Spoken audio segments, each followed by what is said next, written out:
Well, hello, everyone. Good morning and good afternoon to all of you joining us today, depending on where you're dialing in from the world. I believe we may have some friends dialing in from Israel. So good evening to you. Thank you again for joining us. My name is Tony Yang, VP of Marketing here at Mintigo. And I want to welcome you to our webinar today titled Give Your Sales Development Reps an Unfair Advantage with Predictive. And I'm personally very excited about covering this topic. I'm going to be taking notes as well on the portion that I'm not presenting. Also because we have joining me Kerry Cunningham, who is a longtime friend of ours from SiriusDecisions. He's the Senior Research Director with the Demand Creation Services practice. And he's basically the go-to guy on the topic of predictive, as well as the practice of sales development and sales development reps, SDRs, all that stuff. So he's pretty much the perfect guy for this webinar. I could just have him do the whole presentation. And then we also have with us Max from Sales Hacker, CEO and founder of Sales Hacker, and he is the brains behind some of the recent events that some of you may have attended. Including Revenue Summit out here in San Francisco about a week or two ago, where we were also able to participate. And I've heard of Max and heard of Sales Hacker just through the years when I've been doing my own research on sales development and just sales in general, sales operations, and I found his site to be a tremendous resource on those topic areas. So I'm excited to have both of them here. Now, the way that this webinar is going to run is after we cover some of the housekeeping items, we're going to hand it off to Kerry to talk about the why in terms of predictive and how it can help sales development. And then we're going to jump into a short portion where I will describe how predictive works. And then at the end, we're going to have a panel discussion, a mini panel discussion, if you will, with Max as well as Kerry, where we get the chance to ask them, the experts in SDRs, in the SDR world, specific questions about how to utilize predictive, what are some best practices just for sales development in general, things of that nature. We have some questions prepared, but definitely feel free to type in your question into the chat box at the bottom of your screen. All right? Okay, so let's get this out of the way. We do have a few housekeeping items to address. The first one on the list is obviously more for the benefit of those of you who are logged in but can't hear audio. So obviously if you can hear me, then this is not an issue for you and you're all set. Secondly, this session is being recorded. I know everyone asks this question in all webinars. It is being recorded, so be on the lookout for an email from Mintigo within a day or two if you're interested in getting access to the slides as well as the recording.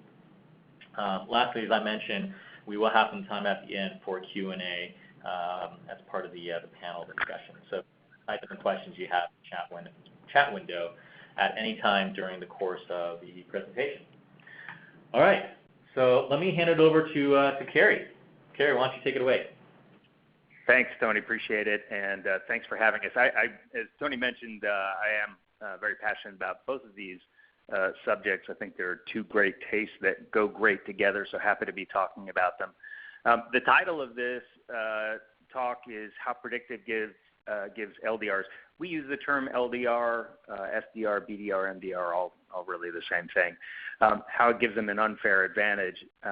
I really think of it as how we give our LDRs or SDRs a much-needed assist. And so because I know that you're all probably a lot like me and you like a little 18th century philosophy with your sales development, I thought I'd start with this. Thomas Hobbes said a long time ago that the life of mankind in the state of nature was solitary, poor, nasty, brutish, and short. Now, he wasn't just saying that life in general was all of those awful things, but what he was saying was that if you didn't have law and culture and good governance, then what you got was chaos and constant wars and violence and those kinds of things. So I use that just as a lead-in to talk about this function, because I think this function is very often perceived and really very often is solitary, nasty, thankless, unproductive, all those things that you see on the screen. It can be a very difficult job and also a very unproductive job, and one that doesn't produce what we expect or intended to produce. And I don't think that's necessary. I think that that's both fixable, it's preventable. And the way to fix and prevent it is to get better targeting so that we're always calling the right accounts and the best possible contacts within those accounts, that we expend the right level of effort in calling those accounts, and that we have that outreach, that human outreach to the prospects in conjunction with digital outreach to prospects that really helps drive up the engagement rate. So all of these things not only make our SDRs more productive, but they make the SDRs' jobs better, and I think that that's a worthy cause to pursue on both counts. So that's what we'll talk about today. Just a little further evidence for what I was just saying. Some numbers that we've seen, you've probably seen numbers like these in different contexts, but the vast majority of calls, even the ones that are connected to a live human being, are extremely short. The average call with a decision maker is just over 4 minutes, and that's generous for a lot of organizations or a lot of teams. And half of all calls produce absolutely nothing, zero progress toward goals. So it really is difficult. When we looked at outbound prospecting, we see that the number of attempts required to reach high-level decision makers in the organizations we're calling into is extraordinary. It takes a tremendous effort to get those folks on the phone. What all of that means is that your SDRs or LDRs, whatever you call them, spend the vast majority of their time trying to get to the right people to talk to and not actually talking to them. And a very small percentage of that rep's overall time is spent actually talking to the people they're supposed to be talking to. And that produces a couple of issues. One, if we hire people because they want to be salespeople, they want to be in that sales track, presumably we're hiring people who like being in conversation with other human beings, but we put them into a job kind of unwittingly where they almost never are talking to other human beings. They're almost always trying to get to somebody to talk to, but are very rarely able to actually do that. So that's difficult if you think about it, kind of isolating and emotionally difficult. But the other thing that's difficult about it is they really don't get to practice what they're supposed to be doing very often. A lot of the organizations that I talk to, their reps maybe have 2 or 3 good conversations in a day, sometimes less. So if you're only getting to practice your craft 2 or 3 times a day, it's going to be very difficult to be very good at it and to be very polished. And so when that moment does come where you finally get that right person on the phone, chances are you're not going to handle it very well. And so it just tends to snowball. So we've got a couple of ways that we think about it at SiriusDecisions. First of all, we look at the end state that we want to get to. And these are all cliches, but we think that they're worthy cliches. We want this function to be systematic, measurable, sustainable, and scalable. Systematic means that this function sits right in the middle of between marketing and sales, and it's deeply interconnected with those 2 functions. Any changes in either one of those functions is going to impact the SDR function, and likewise, anything that we do to the SDR function is going to have an impact on the performance of the organizations on either side of it. So there's that. In addition to that, this is a function that lends itself very well to being process-oriented, to having real strict controls over the processes and those kinds of things. And those need to be there if you're going to get consistent, sustainable results. When we talk about measurable, most people think that they have good measurements of their team. And those measurements consist of things like how many contact attempts somebody is making, how many times they dial the phone, how much total talk time there is. But what we find is that those measures, when they're looked at statistically, have very little relationship with the ultimate goals that we're trying to produce, and that sounds surprising for some. I'll talk a little bit more about that in just a moment. But our typical measurements don't actually help us understand why one rep is more effective than another. Sustainable and scalable are really the same thing and looked at from different directions. But SDR organizations, particularly in smaller startup organizations, but in organizations overall, tend to rely on trying to find that one genius rep who can figure it out. And we see the Pareto rule a lot in sales development teams where 80% of the productivity is accomplished by 20% of the team, ratios like that. What that means is that if that rep or those couple of reps who are producing all the results leave, or if they get bored or burnt out, productivity of the entire team drops dramatically. And that's neither sustainable nor scalable. It's not scalable because if you don't know why that genius performer is producing what they produce, you're not going to be able to hire another person who does that as well, or understand how to get those best practices into the hands of the rest of the team. So our way of dealing with this is to look at the sub-disciplines within the SDR function that we think are really critical. And you'll see the 8 disciplines on the screen. It starts with 3 foundational ones. The first one is culture, then job design, and measurement. Just a word about culture. When we talk about culture for this function, we're not talking about whether you have a foosball table in the break room or whether you have keggers on Fridays or a softball team. What we're concerned about when we think about culture is what do both the formal and the informal reward and recognition programs and processes in your organization, what kind of behaviors do those encourage? Do they encourage your reps to have great conversations with your prospects and to look for ways of connecting a solution with prospect need? Or do they encourage your rep to think about how to make their numbers today no matter what, and whether or not that is good for the prospect? So that's what we mean when we talk about culture. Culture and having the right culture that's focused on producing value for the prospect and having great conversations will determine how long people stay in your job, along with a couple of other things that we'll talk about next, like job design. So job design, when we talk about that, what we look for are a relationship between the goals the job is supposed to produce and the things that you ask people to do from moment to moment. What we see in these jobs is very often there are lots of things that we ask an SDR to do that aren't directly related to producing the outcomes that they're paid and measured for. And when you have that situation, when somebody has to do a lot of things that aren't related to the goals they're measured on, that produces burnout and feelings of helplessness, hopelessness, detachment, disengagement from the job. So we want to make sure that anything, if we're just giving things to the SDR because they're the lowest paid folks on the team and they can do the admin tasks, we're going to hurt their productivity.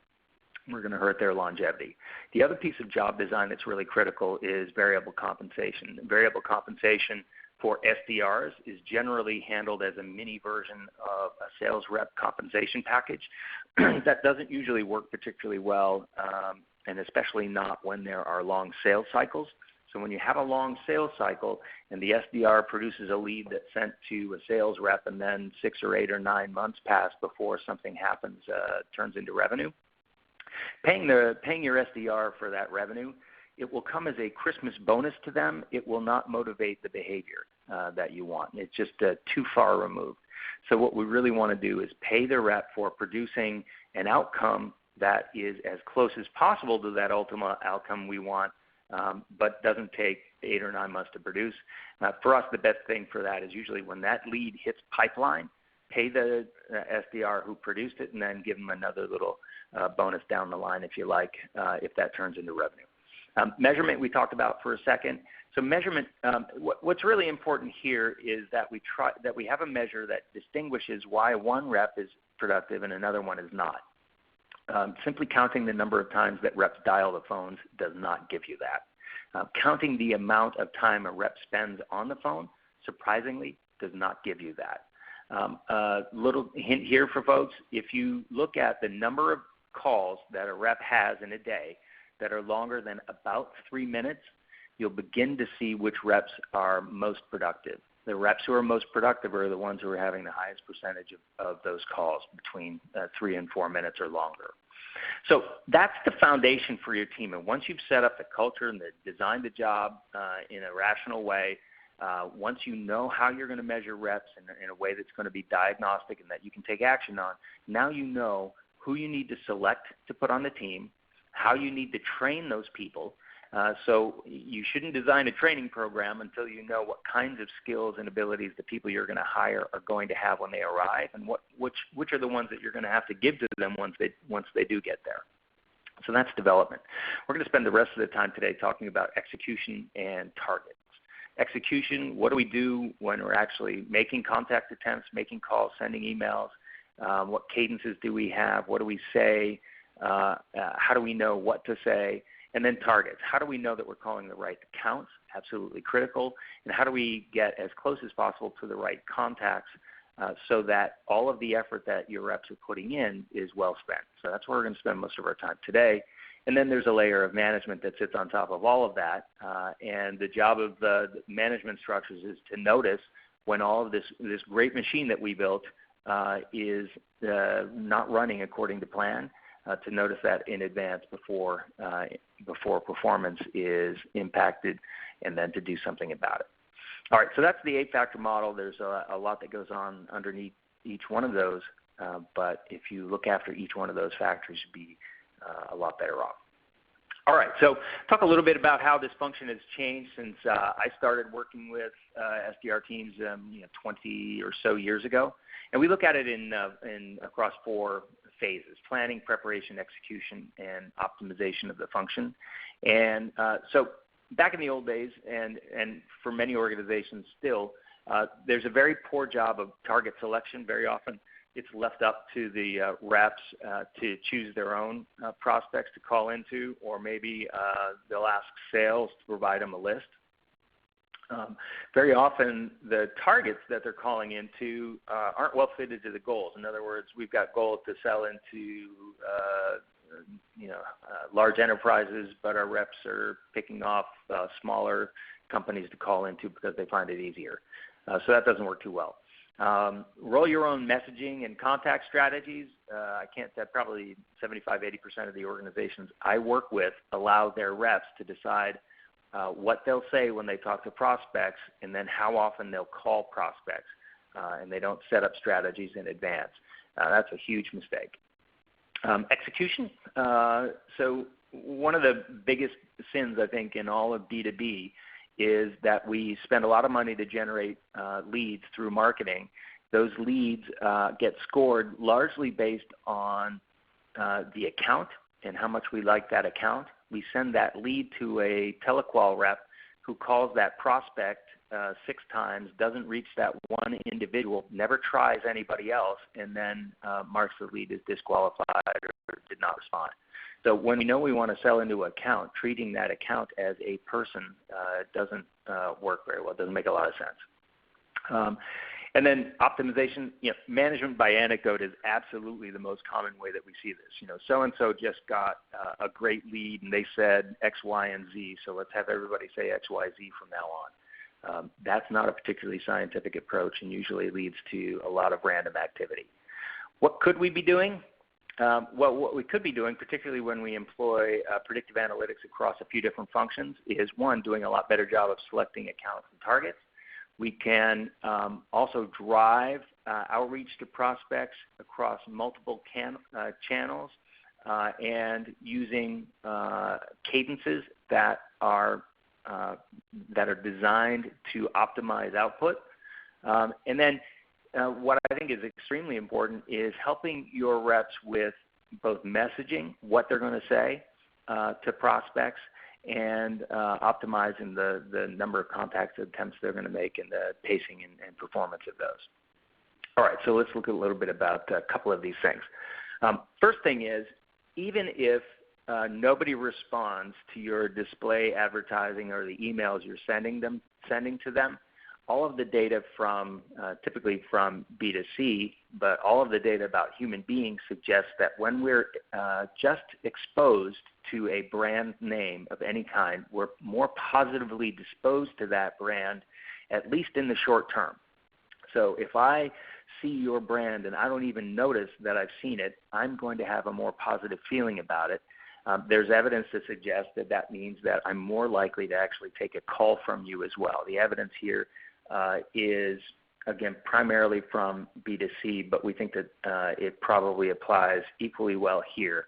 When a prospect doesn't know you and has never heard from you, they're less likely to take your call. That doesn't probably take a lot of research to understand that. I like to think of this as the Justin Bieber effect. It's the same idea as that song that you heard that one time and you hated it. You heard it again and you hated it. And then finally you found yourself one morning singing it in the shower, and you might have felt horrible at the time. But in any case, that's the Justin Bieber effect. We want to create that effect among our prospects that we're trying to reach. All right. So that's important and can be really helped by Predictive. All right, so let's look at the role of Predictive across our planning, preparation, execution, optimization, and we'll look at three different flavors of it: outbound prospecting, lead qualification, and then an account-based marketing kind of approach. And in the planning phase, there are a couple of different functions for Predictive. First is to identify prospects that you're going to be going out to prospect into. And it sounds obvious to say that, but if you're going to spend the time and effort to do outbound cold call prospecting into accounts, they better be the right ones because it's going to be expensive. There's really no way around that. It's difficult to get people to respond. It takes contact attempts. It takes effort. You have to be calling into the right accounts. And for many of you, you have large target markets. You have many thousands of companies you could be calling into. It's not enough just to get a simple fit by profile. I sell to manufacturing companies over 1,000 employees. That's not good enough. What you ultimately need to have are manufacturing companies with 1,000 employees who have the problem that we solve, have that problem now, and maybe even are shopping. And that's what, when we look down at the bottom of the screen where it says account monitoring, that's really what that's about, is understanding not only which accounts fit, but which ones even, one, seem to have the problem acutely, and which ones are looking for solutions for it. In the preparation phase, what that means is we're going to both select accounts and contacts much more intelligently using predictive analytics. We're going to source net new that we haven't seen, that aren't in our database, contacts and accounts that we don't know about yet. And if we're doing lead qualification, we're going to prioritize them, right? So those slightly different things. We're selecting from our own databases, sourcing net new, and then prioritizing. And then in the next phase, press the button, execution is integrating multi-touch programs. So driving display ads toward the accounts that we're interested in reaching into, social ads, email, all of the things that everybody watching today is very familiar with. Combining these things with our outbound prospecting or qualification attempts over the phone will drive up the value of both. All right. We call it account monitoring when we're looking at intent data. So looking at the behaviors of our prospects when they're not within our digital walls, when they're out doing Google searches and consuming content. That can really help us understand whether a prospect who we see on our website is part of a buying process, or are they somebody who's just got a little bit of time on their hands and some curiosity. We love people with time on their hands and curiosity. I'd love to be one of those people, but they're not usually buyers. One of the ways we find out if they're buyers is if their company's also doing something that's of interest to us. All right, so there's a role for Predictive all the way across the entire process from planning through to optimization. The optimization piece, I never see anybody doing, frankly, or almost never see anybody doing. So, but if you're using predictive models, ultimately, the results from your efforts of calling into predictive models can be fed back into the model to help drive continuous improvement of it. And to me, that's extraordinarily exciting. And I've seen that in my own organizations in the past help really drive productivity through the roof. All right, so those are some ways of how to use predictive, a number of different uses of predictive across the process. Now I'll talk a little bit about some of the things that are important. And one of the things that has caused some organizations to be less successful than they could have been with predictive. And so let's talk about how predictive can help drive playbooks or help drive an approach for lead development of sales reps. So we think about most signals from predictive models or any other kind of signals about a prospect will fall into one of a few different categories. One is this buying cycle activity. So where is that prospect in the process of buying? Are they just doing some early shopping, or are they comparing vendors and ready to make a decision? Are they a good fit?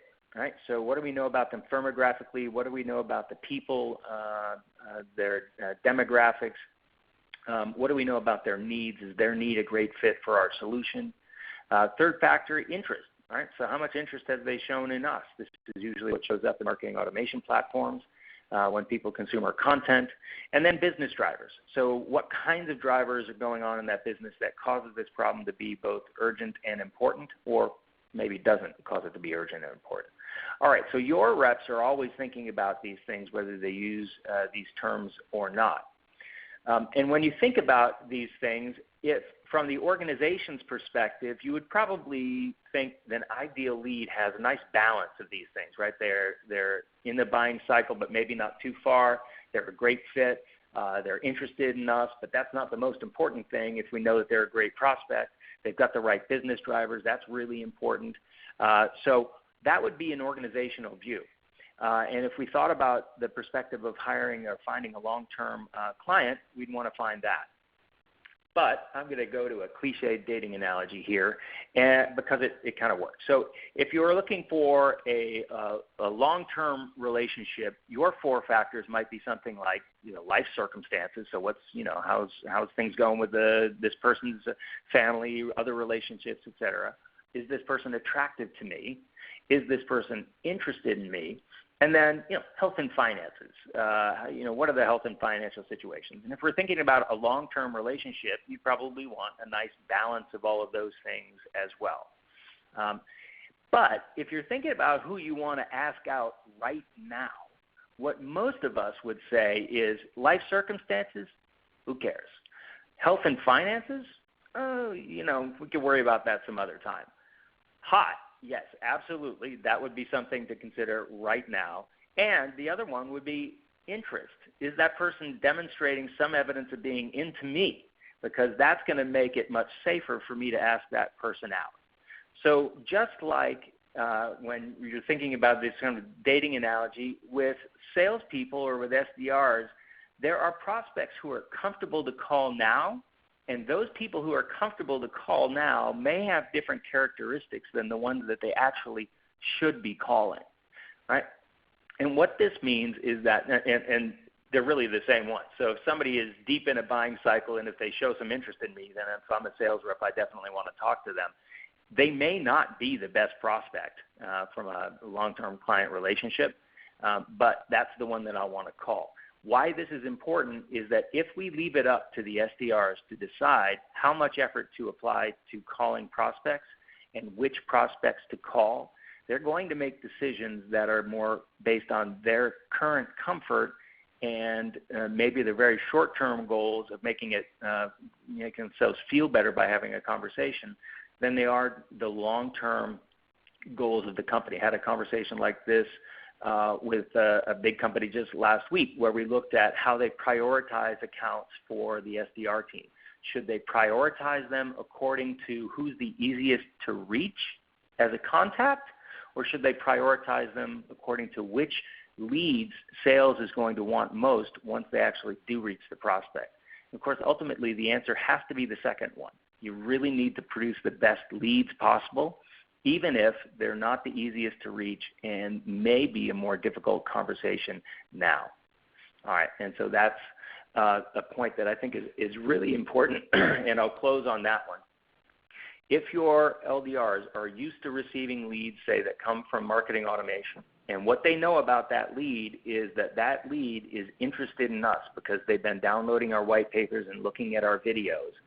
Now I'm going to use a predictive model, and I'm smart, and I'm going to use a predictive model, and I'm going to score the best possible accounts, and I'm going to know exactly which accounts I want to call into. But those accounts may not have been the ones who demonstrated the most interest in me so far. And if you don't have service level agreements in place to make sure that your reps are spending the right amount of time with them, the right amount of effort, it's entirely possible that they will not actually put their best foot forward into those accounts that you want. So really important to have service level agreements in place. All right, just to wrap up then, we want to use Predictive both to prioritize marketing generated leads, source net new, but then also provide insights to SDRs to help them understand what to say to prospects when they get them on the phone. But then it's really important, it's not on the slide, but to put service level agreements in place to make sure that all that energy and effort you put into getting the right prospects shows up in the results. All right, and with that, let's do a poll. Great. Where are you on your journey? Yes, exactly. Thanks, Kerry. So yeah, before we jump into some of the examples of Predictive, I'd like to get some feedback from every one of you. So if you haven't already taken part in this survey, just go ahead and select your answer, and we'll show the results shortly. And while we give people some time to answer, Kerry and Max, I do have a quick question for you, just to give some time for people to respond. And I know the answer to this question could be very long, but I'd just like a quick answer. The function of SDRs, should it reside in marketing or sales? What do you guys think? Kerry, I will say, if they're following up on marketing generated leads, put it in marketing. I'm seeing a lot more of it go into marketing lately, and I like it. I think that's the reason. Great. All right. Thanks for your input. All right. So it looks like we have a good amount of responses to the survey. So let's take a look. Okay. Looks like many of you are just in the process of learning about Predictive and for sales and marketing. So you're in the right place, and we're going to get into it a little bit more. All right. I know we have some current Mintigo customers who are familiar with Predictive, and I know there are some newcomers to this webinar who don't even know what Predictive means. And with recent, within the last year or so, news around technologies of implementing AI and machine learning, there's a lot of these buzzwords floating around. And I just want to assure you that it's not magic or sorcery. It may seem like it because we might not understand all the underpinnings of how these technologies work. If we look at our friends in data science, the data scientists on some of our teams, they're not wizards. But let's unpack this a little bit, all right? So what is predictive AI? What's machine learning, et cetera? Since we have our buddy Kerry from SiriusDecisions here, I figured we look into some of the reports that they have and see what they have to say. And I'm just going to go ahead and read this very quickly, the definition that they have here. Predictive analytics allow B2B organizations to estimate in advance what is likely to happen as a result of marketing or sales actions. Predictive providers provide external data, which creates a more complete view of who prospects are and whether they are in the market for solutions. Statistics and advanced algorithms then detect patterns that identify buyers that otherwise would be invisible, and statistical modeling processes embedded within feedback loops enable machine learning. And that's taken from the SiriusDecisions Predictive Application Evaluation Framework report. Kerry, you probably wrote that, so I should probably attribute that quote to you. But I think that's a very thorough explanation on Predictive. And then our own Chief Product Officer, Atul Kumar, just the other day, published an article on the MarTech Advisor website, and he describes AI as an umbrella term, a branch of computer science, whereas machine learning, deep learning, etc., some of these terms that you may have heard floating around out there. These are some of the methods and systems of enabling AI. My main point or takeaway from all of this is it's essentially taking a data-driven approach in ways that normal humans that aren't, don't have a data science background or inclined to run complex statistical models. How do you utilize data and these advanced statistical methods to help you make decisions better? Right? And now we have technology to help us with that. So in terms of how predictive modeling works, just at a very high level, and again, if you were looking for a more in-depth explanation, we could certainly put you in contact with our data scientists on our team. But the way I look at it is this, right? And this is not specific to Mintigo. This is just overall, in general, how predictive modeling typically works.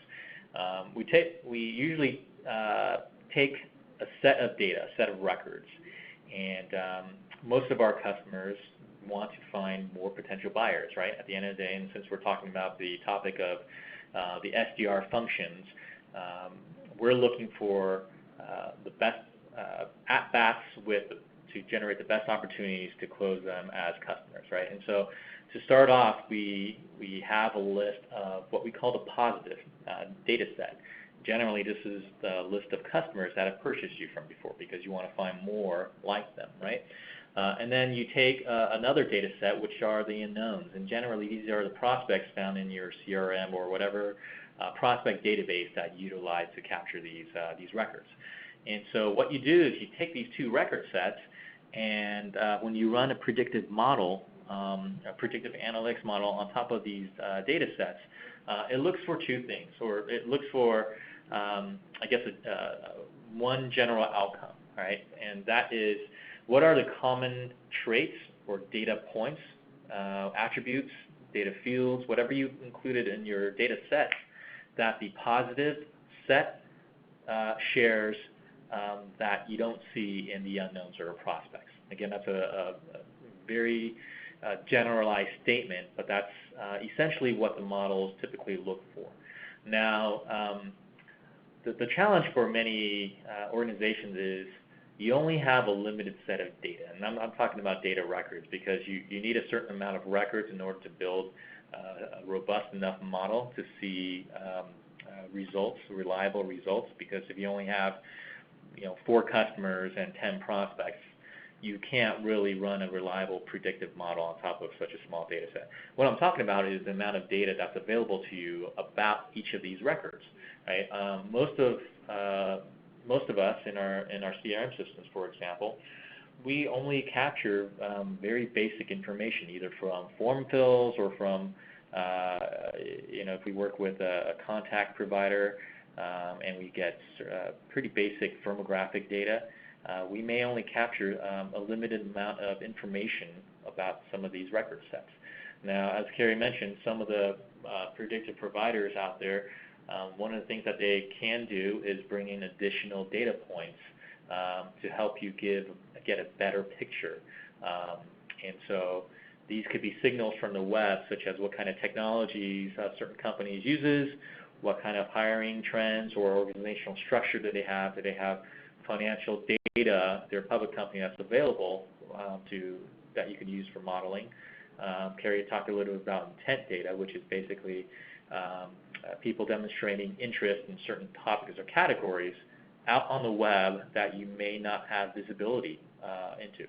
Right? So once you get all of these signals from the web and you include them in the predictive models, the output of what that ideal customer profile looks like will be much more rich because you've got more attributes for the model to look at. Okay? So what do you do with that ideal customer profile? We call it internally here the customer DNA. And Carrie and I, we've started conversations around this 2.5, 3 years ago.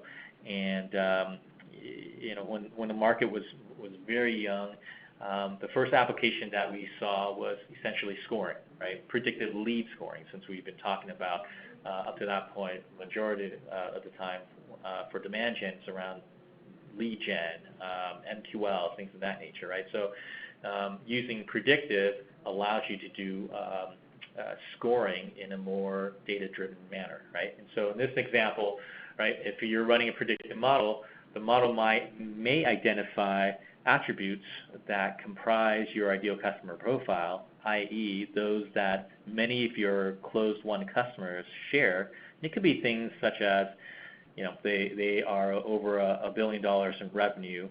They may be in these certain industries, but they could also utilize marketing tools like Marketo, Marin, et cetera, et cetera. You can see on the list there.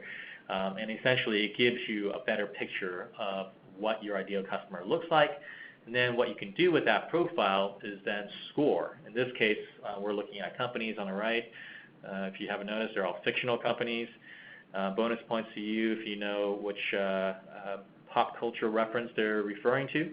But at any rate, you could, if you're following a lead-based approach, you could do the same thing. When a lead comes in, you identify whether or not a lead looks like your ideal buyer based off the customer profile and the number of characteristics that they share with that customer profile. All right.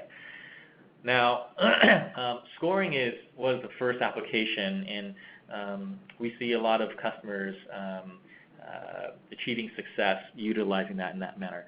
But I think some of the things that we're starting to see our customers understand is that the data behind the models provide a ton of value. And Carrie touched upon this a little bit earlier. And here's a very quick example from one of our customers, Newstar. And without going into the nitty-gritty details, what they found in one of the models, initial models that they created on the Predictive platform, was that companies that were hosted on Amazon Web Services, they were 5 times more likely to purchase 1 or 2 of their products. And these products were, they call it Ultra DNS and Site Protect. Basically, it protects websites from distributed denial of service attacks, DDoS attacks. And they didn't understand this at first, but when they talked to some of their more technical product people, they realized it makes complete sense, because if you're hosted on AWS, Amazon Web Services, with their off-the-shelf product at that time, it didn't come with DDoS protection. And so it just made a natural sense for them to say, if we can identify companies that are hosted on Amazon Web Services, let's sell them 1 or both of these products. And so what they did was they created a ton of content, thought leadership material, blog posts, ebooks, case studies that talk about the fact that if you're hosted on AWS, you're not protected from distributed denial of service attacks. And that's a great setup for the marketing and sales team to actively sell into these types of accounts that have a very specific need. I know this is geared towards SDRs and the function of SDRs, but just to give you an additional example with what you can do with the data from predictive models, you can utilize that to drive things like custom nurture programs or personalized email programs. And you can see this is an example of the data that gets into your, this is Marketo. If you guys use Marketo, this should be familiar. You're able to create segments based off of these data attributes from Predictive. Another example, since Carrie had brought up the topic of display advertising, this is actually what we do. We use a tool called Terminus, which ties into your Salesforce instance, and you could create audiences to target your display ads based off of Salesforce records or Salesforce objects. And because we have predictive data from the predictive models as custom fields within our Salesforce instance, we can go and utilize those attributes to create those custom audiences to run this highly targeted and relevant display advertising. In the example you can see here, companies that demonstrate intent around predictive analytics. Well, now when they're researching the web, they're able to see our ads around Predictive, which is offering a predictive lead scoring ebook. Right? Okay, so that's all great for marketing, but what about our friends in sales and SDRs? Right? How can they take advantage of Predictive? And I'm just going to go through this really quickly. This is actually a real screenshot from our own Salesforce instance. So obviously, as we talked about, Predictive can help you prioritize. If you understand how they rank in terms of their score against the predictive model, their ideal customer profile, it gives you more insight and your SDRs insight as to who to focus on first.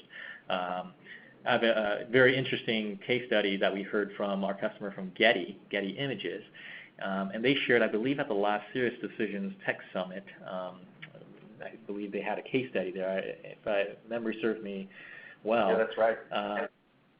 So Jason Widup, he talked at Getty Images. He talked about how when they ran a predictive model and scored all their inbound leads, they actually did not give the highest scored leads to their sales, because when they did their analysis, they figured out that those that scored highly are going to buy one of their products anyway, and they can automate that. They utilize a self-service type of purchase approach. What they do instead is they gave the middle tier, if you will, the quote-unquote B leads or B accounts to sales reps. And that's all in the name to optimize the output of their marketing and sales and SDR functions. And I thought that was a very interesting use case. As we had mentioned, Predictive, the data behind Predictive can give you insights so you have better conversations. So just take that example from Neustar. If you as an SDR knew that a company is hosted on Amazon Web Services and you're selling those two products, well, that gives you fantastic information on how to engage with that particular prospect.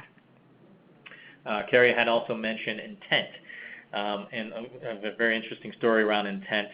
One of our sales reps was in a call with a prospect, and he noticed one of the intent indicators signaled that this company was researching data cleansing. And so in one of his calls, he brought that up and said, hey, by any chance, is anyone on your team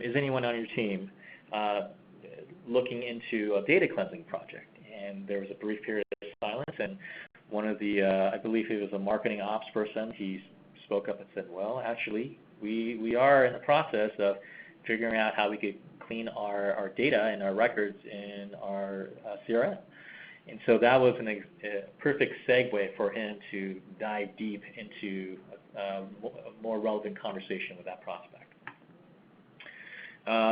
Depending on the type of predictive solution you have and how you set it up, understanding which customers will buy which products will help a SDR tremendously in terms of how to guide the conversation best and what product to pitch and how to set up next steps in terms of meetings.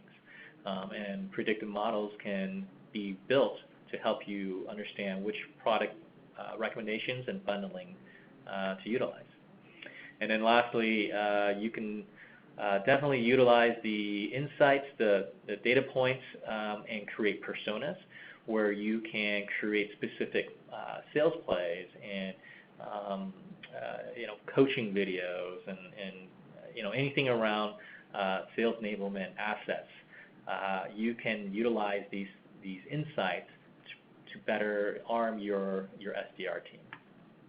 Okay, so we have about 10 minutes left, and I wanted to take time to pose some questions to our panel, Max as well as Carrie, and let's just jump right in. If any of you have questions as well, please go ahead and type them in the chat box, and we'll get to them. Okay, the first question is this, and this is referring to the insights and the data. How can you leverage these insights from Predictive in your conversations and outreach without sounding like a stalker? Max or Carrie, do you guys have any insights on this? Yeah, I think if you can't tell the difference, then you probably shouldn't be in sales in the first place. Because there's like a certain amount of emotional intelligence that goes into the role, understanding what's okay to talk about and what's not. And the way that you're using Predictive, at least what you're surfacing, is it's information that you can use in the process, but you don't have to call out that information directly. You can call out certain things that information alludes to. So it's a little bit different than just saying like, hey, I know this about you. It's about setting the context up around that. And then also, you know, if you're doing further research, you know, Facebook might be off limits, whereas LinkedIn is a much better resource to, you know, pull information from. Yeah. Kind of a side question for you, Carrie, and Max, I don't know if you have any insight on this as well. In some of your research or discussion with clients, just approximately how much time do you think SDRs typically spend on actually researching a particular prospect before making that call? Yeah, so I often see reps, if you do time and motion studies, they'll spend 10, 15, 20 minutes researching a prospect before they call. And you saw in the numbers I put on the screen earlier, the vast majority of those calls don't go anywhere. So it's not a particularly great use of time. When you can put that information right in front of them, information that's going to be useful and packaged in a way that they can consume, you could save tremendous amounts of time. Yeah, fantastic. You want your sellers selling. Yeah. So prepare them, and don't make them like run all over the internet doing research. Salespeople should have organized information available to them immediately, so they can spend time doing what they do best and what, you know, the actions that are needed to be done by a human. Let them do those actions. Let the machines do the rest. Yeah, and it is really important that your reps feel confident and comfortable, like they know what they're talking about and they know what to talk about. And it's important that they do that because they're going to produce a lousy prospect experience if they actually don't know what they're talking about and if they're not relevant. So it's important that they have information. We don't want to say that they shouldn't, but you need to give it to them and package it in a way that they can use and use quickly. Otherwise, we're just wasting time. Right. That leads us to the next question. So when an SDR or a rep actually gets someone live on a phone, you know, I've got a live one. What are some of the tips or ideas that the two of you may have on how to start that conversation with a prospect?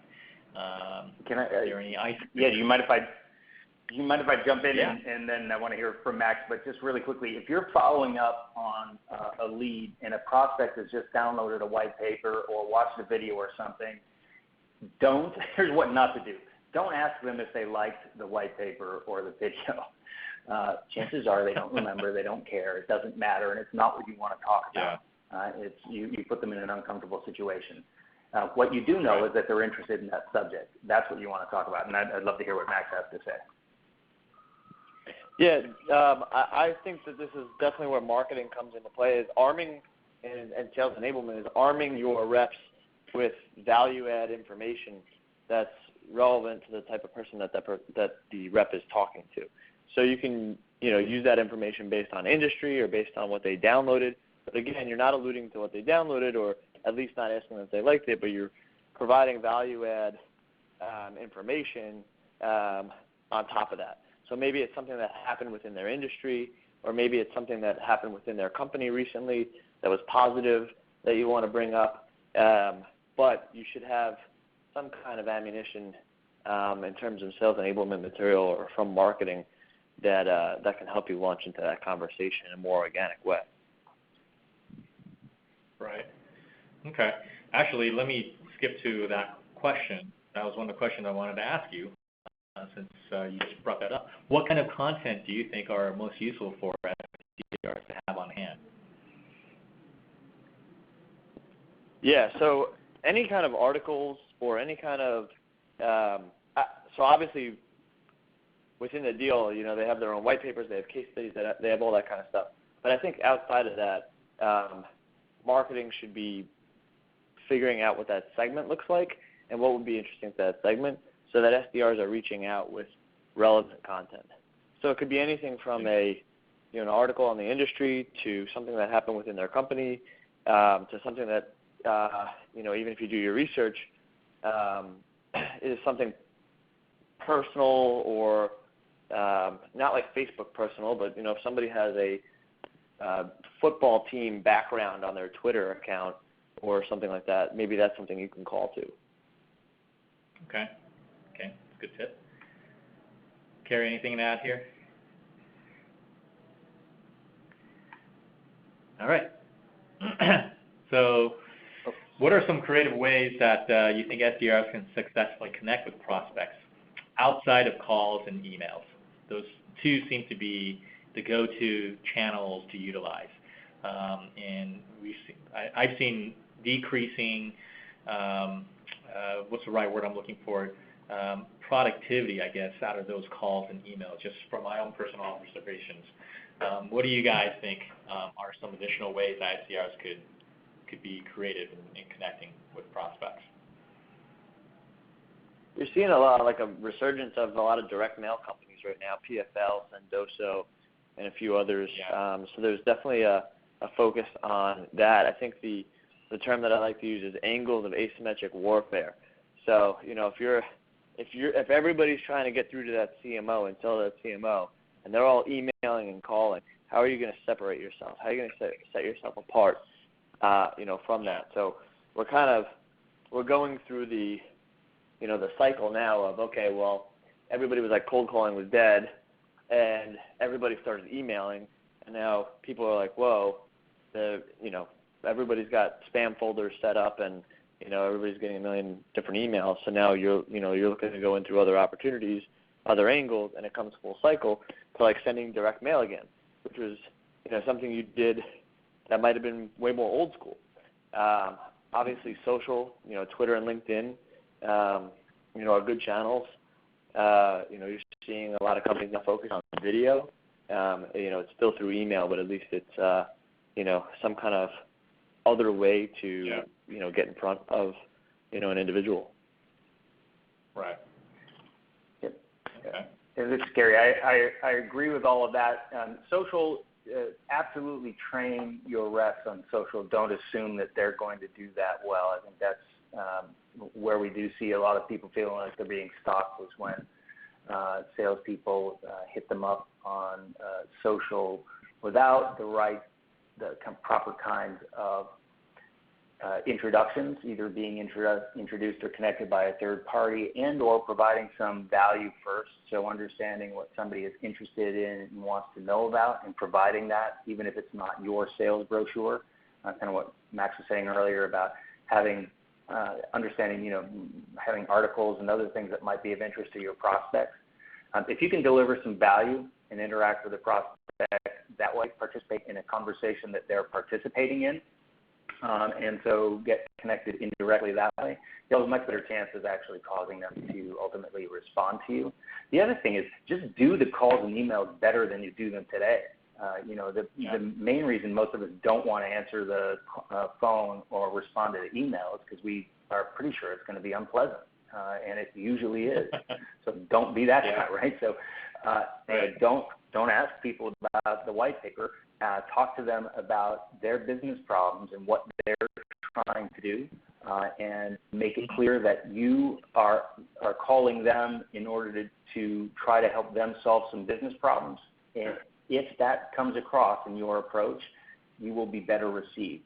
It's still an uphill battle, but that's the way to be, the one whose call gets answered.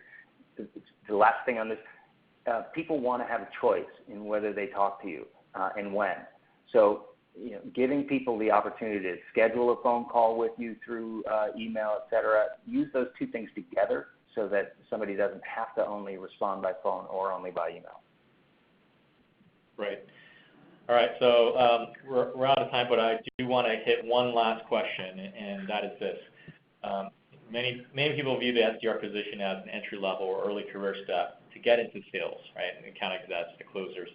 Do you guys agree or disagree with this? I think that if you're a really good SDR, there should be a path for you to make a lot of money being a really good SDR, and that should be something that you can do as you get into enterprise and scale up.